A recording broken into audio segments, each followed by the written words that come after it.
किसकी? संत गुरु रविदास, जिन्हें संतों की उपाधि नहीं, संत शिरोमणि की उपाधि, कि संतों के सिर के ऊपर बैठने वाले संत शिरोमणि, संतों के सिरों की मणि, संत से भी बड़े संत। संत शिरोमणि गुरु रविदास की बहस हो गई ब्राह्मणों से। कौन सी बहस? कि चलो गंगा नहाने चलते हैं। ब्राह्मण क्या कहे रविदास चलो गंगा नहाने चलते हैं। रविदास ने कहा मेरे पास काम ज्यादा है, अब काम छोड़ करके नहीं जाएंगे, गंगा नहाने नहीं जाएंगे, बहुत ज्यादा काम है, लेकिन जा ही रहे हो।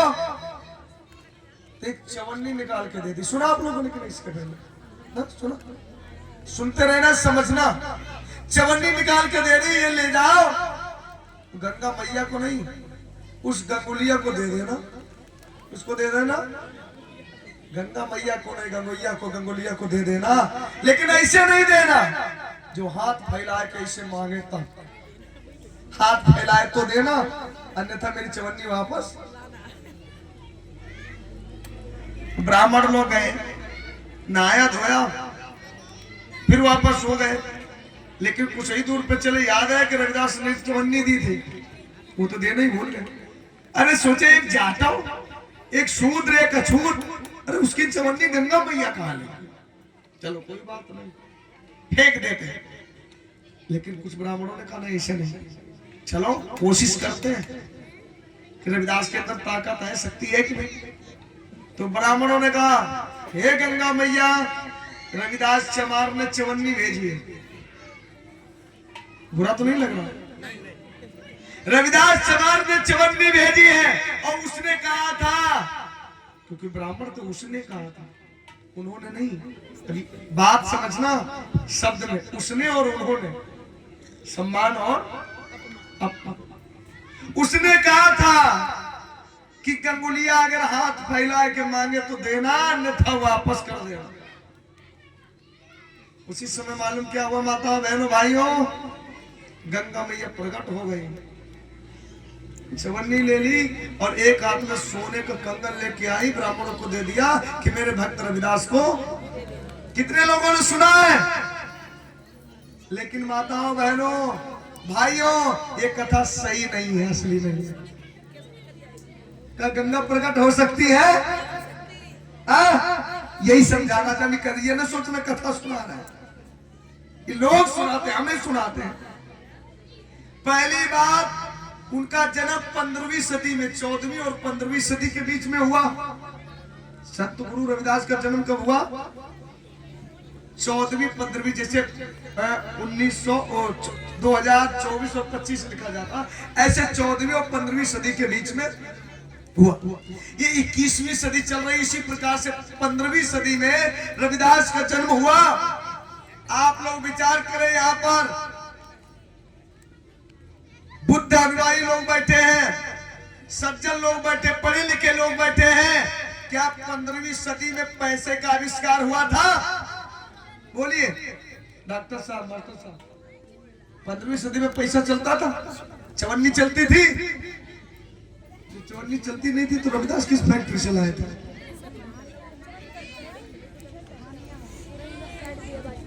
आपको फंसाया गया, क्योंकि संत रविदास जो थे वो गंगा भक्त नहीं थे, वो गंगा नहाने नहीं जाते थे, और फिर ब्राह्मण उनको साथ में ले जाते थे। अगर गंगा नहाने का अधिकार शूद्रों को होता तो बाबा साहब को महार तालाब का सत्याग्रह नहीं करना। लेकिन आज के कथावाचक लोग समझाते हैं, ये कथा सुनाते जो हमने सुनाई ना, तो बताइए समाज को गुमराह नहीं किया जा रहा? अगर उनके साथ में ब्राह्मण चलते, बाबा साहब के जमाने में हमारी परछाई से लोग दूर भागते थे, तो उनके 500 साल पहले हमारे पुरखों के साथ में ब्राह्मण गंगा नहाने जाते थे। ये सच हो सकता है? तब तो और बड़ा जातिवाद था, छुआ भाई। ये तो कलयुग की बात। उसी समय वीर एकलव्य की बात, द्रोणाचार्य जब था उसने अंगूठा कटवा लिया था। एक और बात समझ लेना, ये तो हो गई चवन्नी वाली बात। दूसरी कथा कौन कहते हैं? बताओ बहनों भाइयों, समझ लो।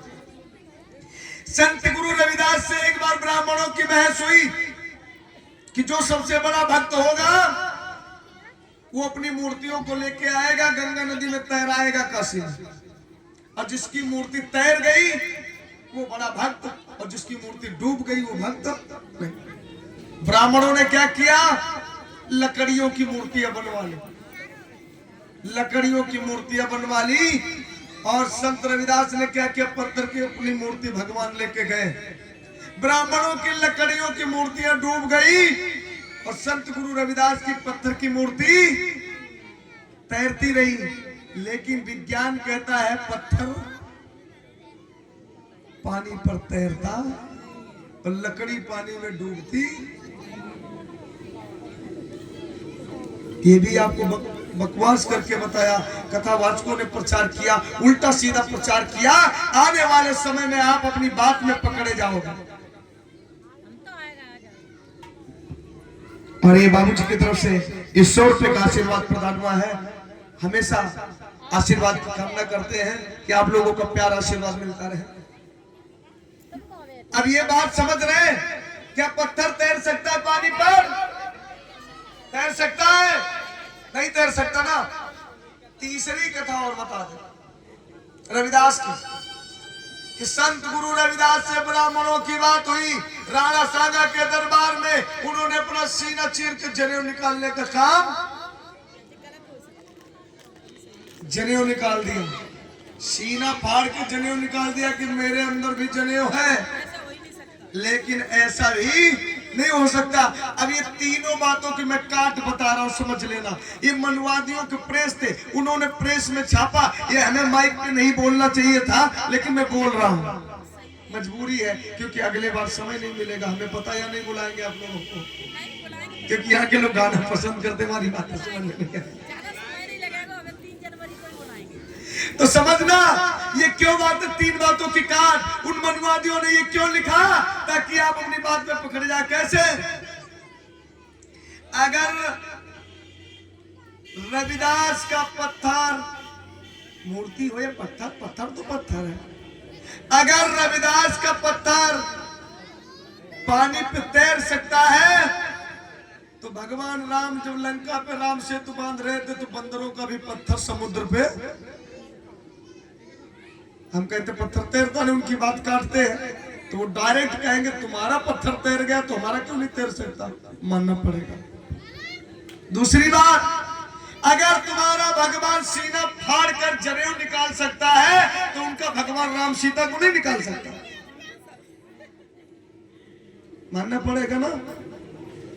इसलिए उन मनवादियों ने माना कि वहीं आ जाता है, आ जाता है माना कि। हम इसीलिए कहते हैं कि पहले जानो, विचार करो। भगवान बुद्ध ने कहा है कि जो इतनी इतनी मोटी किताबों में बात लिखी उसे सत्य मत मानो। लिखने वाला कोई मनुष्य होगा? जो ज्यादा दिनों से होती चली आ रही उसे सत्य मत मानो। जो ज्यादा लोग कह रहे हैं उसे भी सत्य मत मानो। किसी बात को सत्य तब मानो अपने दिमाग, दिल के तराजू पे तालो, तर्क की कसौटी पे कसो। अगर तर्क की कसौटी पर कसने से खरी उतरे तब उसे सत्य मानो। लेकिन अब देख लिए, फलाने की किताब में लिखा, मान लिया। गूलर के पेड़ में आम का फल लगा था, हमने मान लिया। बुद्ध ने कहा है, बुद्ध ने किसी किताब में लिख दिया गया कि बुद्ध ने कहा कि गूलर के पेड़ में आम का फल लगा था। अब हम समझे तो भगवान ही बुद्ध कहे, हमारे भगवान कहे ना। लेकिन नहीं, गूलर का गुड़ अलग होता है, आम का गुड़। जैसे मनुष्यों में ब्लड ग्रुप होता है, उसी प्रकार से पेड़ों में भी ग्रुप होता है। गूलर के पेड़ में आम लग ही नहीं सकता, ये पक्का है। इन चीजों को समझने की बात। और हमारे लोग आते हैं बुद्ध कथा बात है, एक और बात बता रहे। शंभू ऋषि का नाम सुना आप लोगों ने? कितने लोगों ने सुना? तो शंभू ऋषि का, शंभू ऋषि का वध किसने किया था? किसने किया था? बोलिए। राम ने। लेकिन मैं कहता हूं प्रमाण के साथ में, ना तो शंभू पैदा हुआ ना तो राम पैदा हुआ। क्योंकि अगर शंभू का वध करवाएंगे तो राम को पैदा करना पड़ेगा। लेकिन इतिहास कहता है कि राम नाम का व्यक्ति दुनिया में पैदा ही नहीं हुआ। मैं नहीं कह रहा हूं, पहले गांव बनता है उसके बाद में गांव का इतिहास बनता है। अब इतिहास बता देता हूं, सुनना। ये जो लंका है जहां रावण था, इसको 16वीं सदी में इसको कहते थे सिंगल द्वीप। क्या कहते थे? ए बच्चों, ए भैया, आप लोग डिस्टर्ब हो रहे हैं। ए भैया, ये माता बहनों को प्यास नहीं लगी है बच्चों? नवरात्रि को व्रत रहती है, 9 दिन पानी नहीं पीती है, 2 मिनट में पानी प्यास है। नहीं, पानी में बांटने की जरूरत है कहा? नहीं, बांटना भी है तो बांट सकते हैं, दोनों खड़े होकर। बेटा ए पानी वाले, अब भाई जब बताएंगे तब बांटना। इस साहब जी की तरफ से ये 100 रुपए का आशीर्वाद प्रदान हुआ है। जीवन भर कामना करेंगे कि ऐसे ही आप लोगों का प्यार आशीर्वाद प्राप्त होता रहे। आभार व्यक्त करते, बहुत बहुत धन्यवाद। और ये मानी जगपत दोहरे जी की तरफ से, साहब की तरफ से ये आशीर्वाद प्रदान हुआ है। हमेशा कामना करेंगे कि सर जी लोगों का, आप लोगों का ऐसे प्यार आशीर्वाद हमारे ऊपर बनता रहे, मिलता रहे, दया करुणा बनी रहे, जिंदा रहे, अमर जा, लेकिन जब तक जिंदा रहे तब तक दया बनी रहे। दया बनी रहेगी तो मरेंगे नहीं।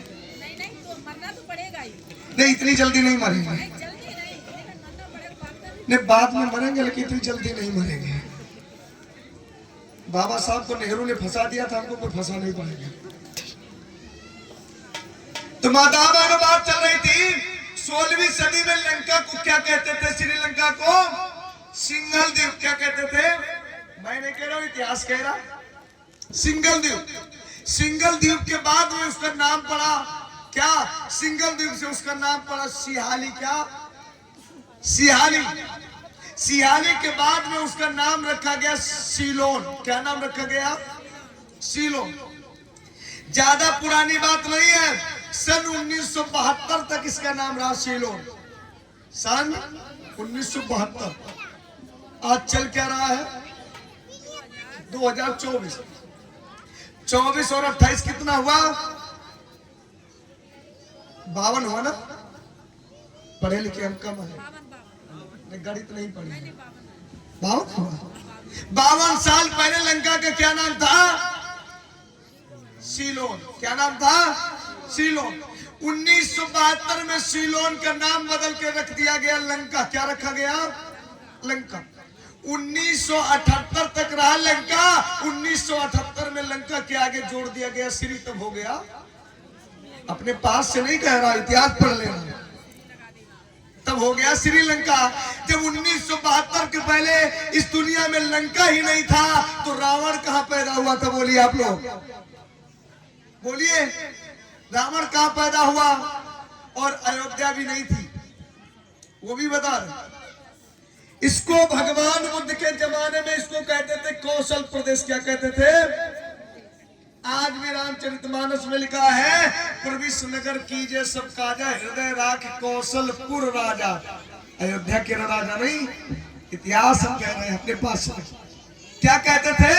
कौशल प्रदेश, जहाँ के राजा हुआ करते थे प्रसेनजीत महाराज। कौन राजा हुआ करते थे?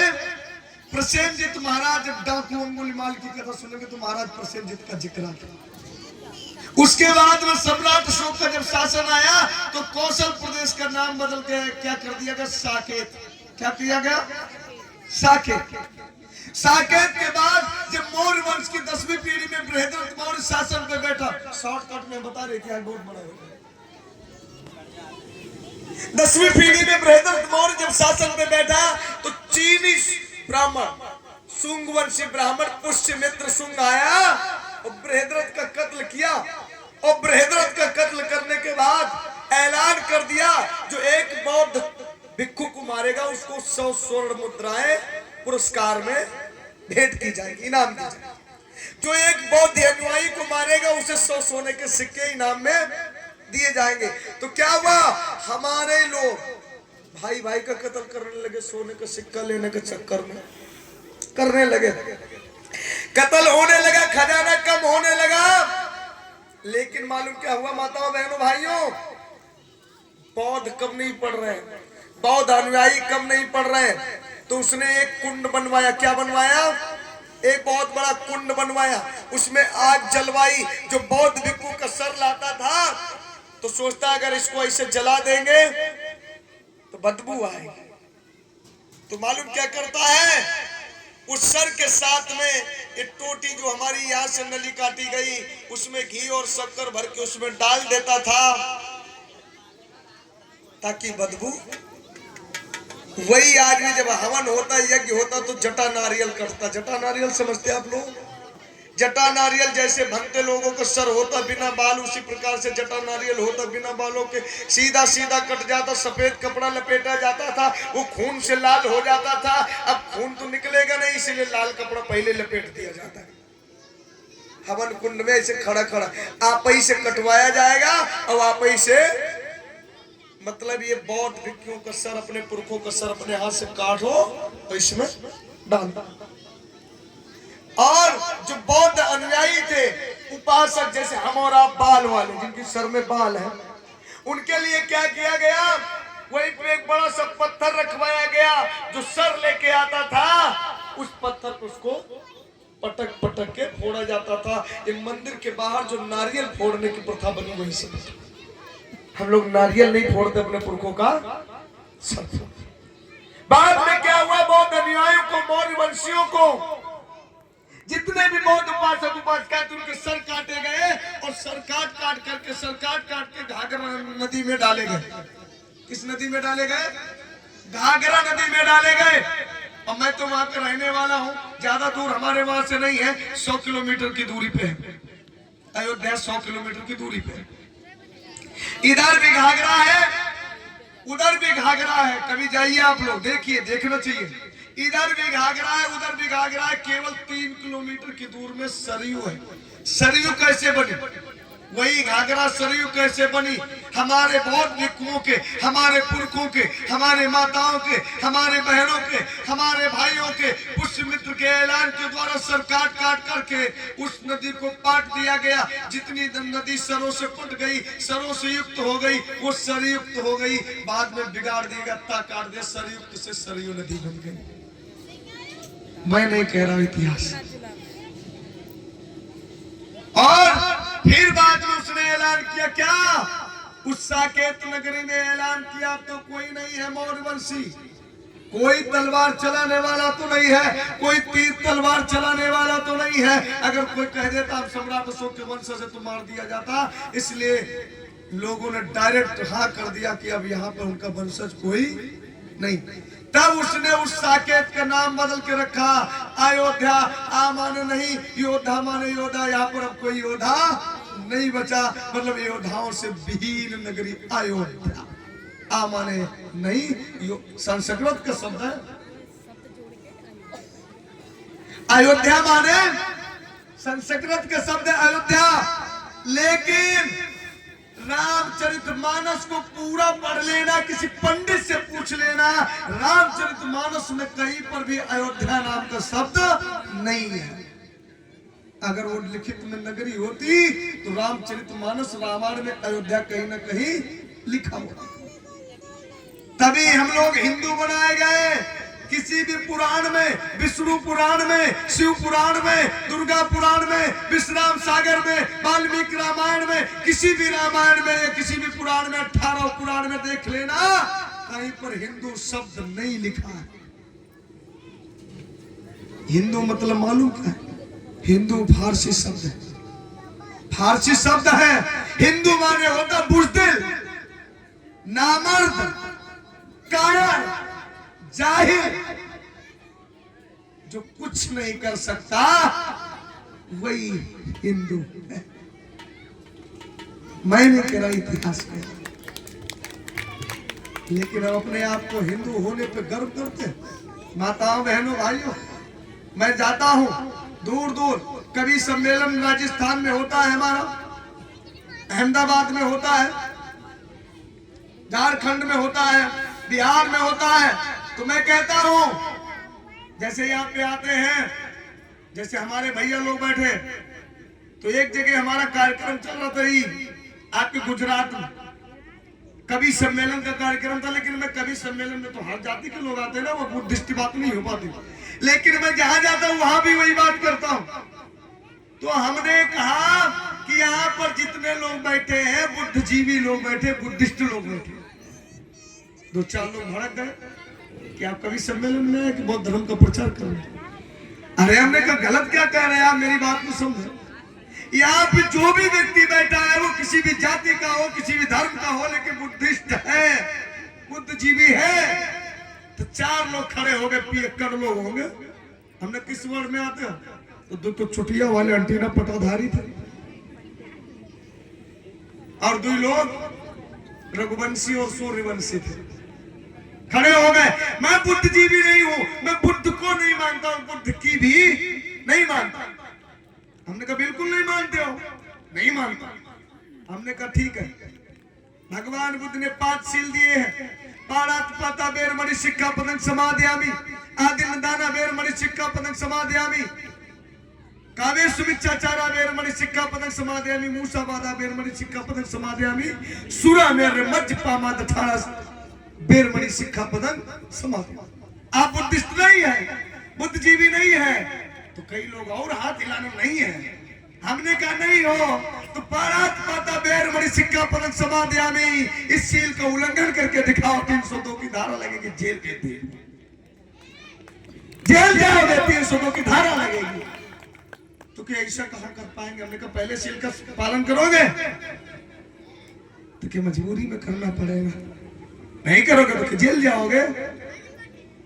पाणातिपाता वेरमणि सिक्खापदं समादयामि, अकारण किसी जीव की हत्या नहीं करेंगे। अगर पहले शील का उल्लंघन करेंगे तो जेल जाएंगे, वो चाहे हिंदू, चाहे मुस्लिम, चाहे सिख, चाहे। तो कहना हाँ चलो कोई बात नहीं, पहला तो मान गए, हम मानते हैं, लेकिन 4 नहीं मानते, क्योंकि पाली भाषा की बात थी ना। तो पहला मान गए कि हाँ।